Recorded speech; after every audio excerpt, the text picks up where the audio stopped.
Ça monte en puissance, hein. La fréquentation dans les allées, ça commence à Ouais. être assez impressionnant. Ça va, regarde, il m'a ouvert le chemin, t'as vu? Ouais, et j'en profite. Avant qu'on parle technique de pêche, un petit conseil également. Il y a pas mal de points de restauration installés dans le hall XXL. Si vous voulez casser une petite croûte, ben, n'attendez pas trop tard parce qu'il y a souvent beaucoup de monde à l'heure du déjeuner. Ce sera la petite parenthèse culinaire. On part sur la pêche. Fred, ton invité, Seb, Seb, champion. Ouais, champion. Seb, c'est bien. Celle-là, on ne te l'a jamais faite? Excellent. Donc, Sébastien Gasse. Sébastien, allez, on approche, on va monter sur le plateau, on va parler un peu de pêche, effectivement, pêche à soutenir en l'occurrence. Je prends un micro au passage. Assieds-toi, Seb, puisque tu es l'invité du midi 10. Et 11h55, on va dire. Allez. Donc là, on va parler de pêche à soutenir. Il faut savoir que Sébastien, on va faire une mini présentation. On le fait, beaucoup le connaissent, mais il faut savoir que Sébastien Gasse aujourd'hui n'est pas là par hasard, hein. On va en parler. C'est quelqu'un dans le milieu de la pêche qui a un nom. Seb. Oh, ça fait plaisir de te voir si petit. Oh, je suis content pour une fois. Tiens, prends le micro. Seb, donc Sébastien Gasse. Il est allumé ton micro. Tu es guide Oui. de pêche sur Oléron. Oui, effectivement. Approche le micro, là. Ça fait 12 ans. 12 ans que qu'on tu es pratique, guide voilà. de pêche sur Oléron. Là, on va parler de pêche à soutenir. Vous savez, on pêche beaucoup de pêche au leurre, beaucoup de pêche là aussi sur ce salon on surf, mais là, à soutenir. Pêche à soutenir, c'est-à-dire on maintient des appâts plus ou moins proches du fond, en général au contact du fond. Oui, c'est la première technique de pêche qui m'a vraiment intéressé et que j'ai pu faire partager sur le bateau les premières années. Oui.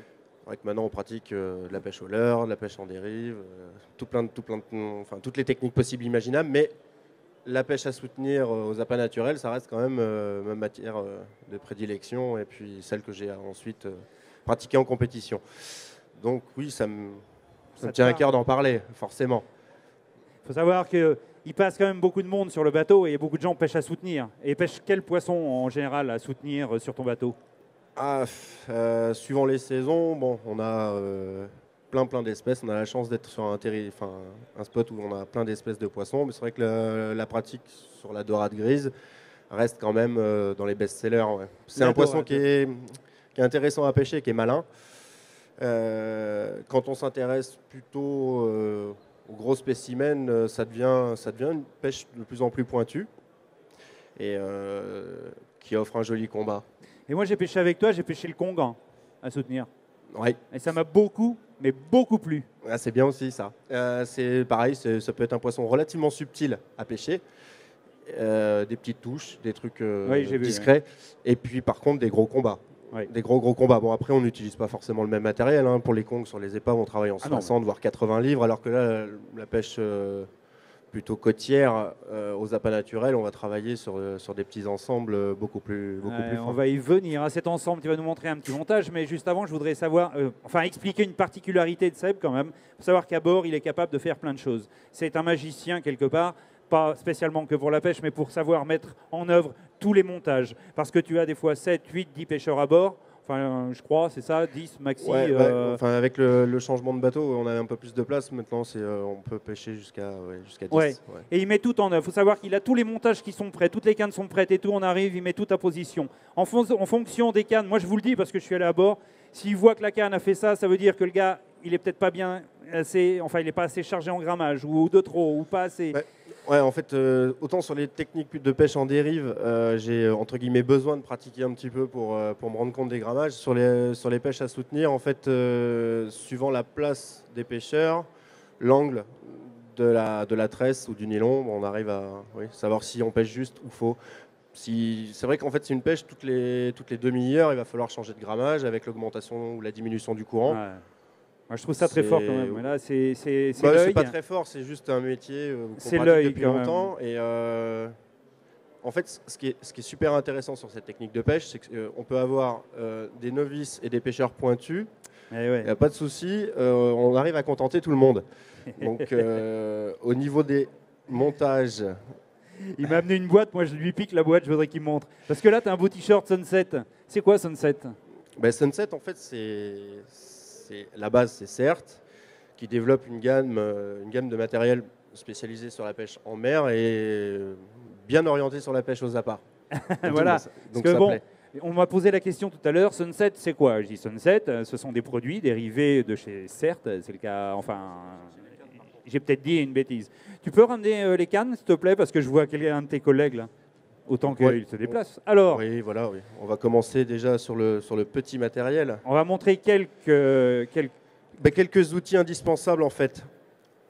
La pratique de cette pêche vraiment pas basique, mais on va parler de pêche plaisir là, vraiment avoir un maximum de sensations en utilisant des choses simples. Simplement, voilà, un coulisseau sur lequel on va fixer le plomb.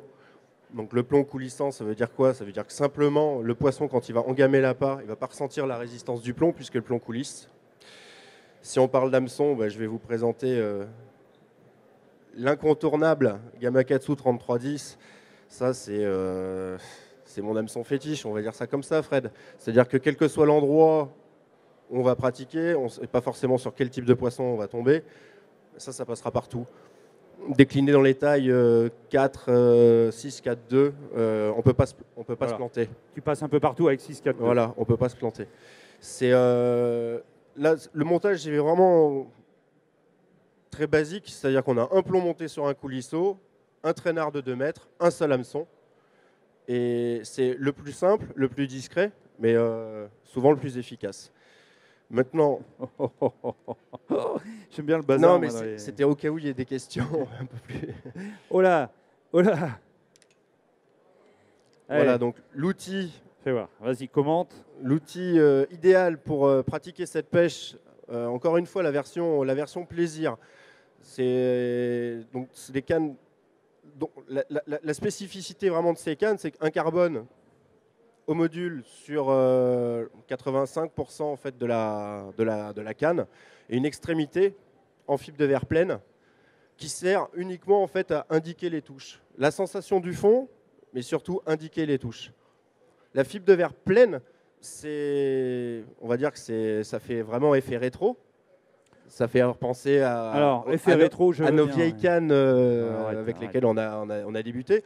Par contre, c'est incassable. Ça nous permet de terminer en pointe avec des pointes en 1 mm, 0,8. En gros, une dorade grise qui éternue à 80 mètres du bateau, on est capable de le voir. Qui éternue. Par contre, le carbone sur les 85% du blanc, là, permet déjà d'utiliser des grammages. Cette canne, on peut lui mettre 300 grammes dans le museau. 300 grammes, moi j'ai trouvé qu'elle n'était pas lourde. C'est pas lourd, pas très longue. Voilà, c'est super puissant. Même avec 300 grammes, on ne bridera pas la canne, on ne lancera pas, mais on pêchera à soutenir, encore une fois, en laissant partir au niveau du bateau pour ensuite aller chercher les poissons de plus en plus loin, c'est dans du courant. Mais ça passera sans problème. Alors Sunset également sur la canne. Ah oui, quand je te dis que c'est vraiment orienté pêche en mer et pêche en mer aux appâts, vraiment, on a de quoi s'équiper complet. Non, mais tout à l'heure, on m'a posé la question. Je n'osais pas trop m'avancer sur la totalité du matériel distribué Sunset, mais je m'aperçois quand même qu'on a une gamme relativement large. On a une gamme qui est très très complète. Là, on s'intéresse, encore une fois, et j'insiste peut-être lourdement, mais c'est tellement important, c'est de la pêche plaisir. On va prendre un maximum de sensations avec du matériel léger, adapté, et des produits, somme toute, très techniques quand même. Oui, c'est ce que je vois. Écoute, moi, avant de te remercier quand même, je vais dire champion du monde pas pour rien quand même. 2012 champion du monde 2012. Vice-champion 2012, pas champion du monde par équipe, vice-champion là, du monde. Francis, il va me tirer une balle. Ah, il va tirer les oreilles. Rendons à César. Le champion du monde me tirait une balle, mais vice-champion du monde, donc ton montage n'était pas basique non plus. Non, mais en fait... Toujours dans le même esprit, ce fameux traînard, on l'adapte. On adapte aussi la longueur de la canne pour déborder les compétiteurs, pour aller un petit peu plus loin. L'autre canne est plus grande. Alors, Sunset aussi. Sunset aussi. Je ne connaissais pas la gamme, je découvre la gamme, moi, donc vous voyez. Donc là, on est sur du matériel. On parle moins de plaisir, on parle plus d'efficacité là. C'est plus lourd. Comment tu l'appelles déjà ? Ça fait 4 mètres. Tu donnes un nom aux grosses cannes comme ça, Ah, je me souviens plus. Comment tu m'as dit ? Non, les Bertha. Ouais. Non, le gros avantage, donc, du fait de la longueur, on peut déborder les compétiteurs. Ça, c'est une chose. Mais en plus, quand on va travailler avec des bas de ligne relativement longs, ça va permettre d'animer son appât en fait, au contact du fond toujours, mais d'animer les appâts et d'aller chercher les poissons de plus en plus loin. Approchez-vous, hein, messieurs, dames, restez pas si loin, vous pouvez en rentrer, servant là. du courant. Donc, tout à l'heure, on était sur un ensemble 2,40 m avec un petit moulinet sympathique, léger, pour correspondre en fait avec la longueur de la canne. Utilisation pardon, de la tresse pour, simplement pour avoir un maximum de sensations. Là, on parle d'efficacité. Donc, c'est un moulinet qui est garni complètement en nylon. Nylon, moins de vibrations, plus de touches. Du fait de la longueur de la canne, c'est plus lourd. Ouais. Okay, donc, on a mis un moulinet plus lourd également, parce que l'essentiel, c'est d'équilibrer l'ensemble. Donc, en fait, tu vas quasiment pas fatiguer si tu pêches avec un ensemble bien réglé équilibré. au niveau des... Voilà, équilibré. Si tu utilises cette canne relativement proche du corps, canne haute, on ne sent quasiment pas le poids de la canne. Je t'assure, Fred, on ne sent pas le poids de la canne. J'essaierai avec toi. Par contre, bon, là, c'est vrai que c'est un peu plus pointu. On reste sur le même montage, hein. Un coulisseau, un plomb qui reste coulissant, un traînard... on va augmenter un petit peu la longueur, 2,50 m. Et sur ce traînard, au lieu d'utiliser un seul hameçon, encore une fois, au niveau de l'efficacité, on va utiliser 3 hameçons. C'est-à-dire qu'on aura 2 empiles sur le traînard et un hameçon terminal. Écoute, Seb, super. Hein, on a vu les cannes, on voit, tu nous as parlé de montage, des montages, on en a déjà vu. À savoir qu'on peut te retrouver sur le stand Sunset.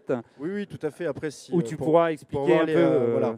Les montages, petits produits et voilà. questions un peu plus techniques au niveau des montages, il n'y a pas de souci. Mais bon, je vous rappelle quand même que c'est fait, pas rien, hein, quand même. Ce qui était vraiment intéressant de vous parler de tout ça, c'est qu'en fait, d'une pêche plaisir relativement simple, on dérive vite sur une pêche de compétition, super efficace. Là, l'équipement, c'est vraiment l'équipement que j'utilisais en 2012 pour les championnats du monde à La Rochelle. D'accord. Voilà, en utilisant... En prototypes qui sont devenus aujourd'hui, peut-être, non? Ils n'étaient pas prototypes à cette époque-là, ils étaient déjà en... Non, celle-là, ah ouais. on travaille déjà depuis un peu plus longtemps, en fait. D'accord. Voilà. Bon, bah écoute, merci beaucoup à toi, Seb. Et puis, on te retrouve sur ton stand. Merci pour toutes ces informations. Allez, Merci, à tout Fred. à l'heure.